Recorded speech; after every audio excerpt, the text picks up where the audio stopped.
Peggy 3. So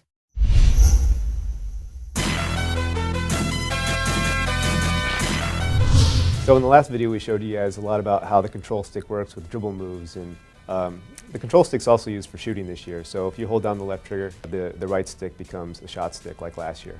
There's an option to flip that, but we really encourage all you guys just to try out the control stick the way that it's set up default in the game right now. Once you master it, it really is just a way better way to play the game. On offense, when you're getting crowded, you can push the control stick away from the defender if you wanted to protect that ball. Same thing Kobe would do in real life.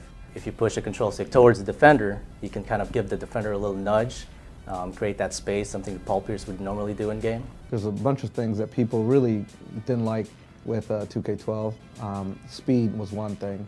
Bigger defenders guarding smaller guys really come through now, so that you definitely feel like, hey, I can break this dude down or break this defender down because I have a mismatch here. Guys move properly in the right speed, and you know, the big guys are slower, like they can't launch as fast to a lateral slide as a smaller, quicker guard. Change the mechanics around. When the dribbler changed its mechanics, we changed the mechanics in the post a little bit too to kind of mimic it. We feel like we got a lot more balance in the low post moves. So this year we kind of went back to the drawing board again, used the new dynamic shot generation technology, and retooled our physics engine to make sure that when you go up and you get hit, you see the proper collision between the offensive guy and the defensive guy. And the cool thing about it is when you get into the air or as you're landing, you'll always see something different when you attack the basket. So you'll see guys, you know, go up strong. You might get clobbered by a blocker, come down, wipe out. You'll see a lot more contact dunks, a lot more falls, a lot more cool stuff, you know, in the air. You know, if it's a really hard hit, he'll grab his head like, oh, he's hurt, or he'll grab his limb. He might get, you know, he'll be out of the play for a little bit.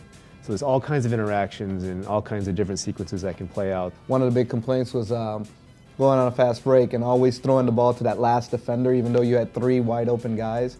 And so we figured out a bunch of ways of getting bounce passes into the game. You guys are really going to enjoy the game this year. 2K13 is our best game yet. Teammates with the Gasol. Call it hang time and bang time.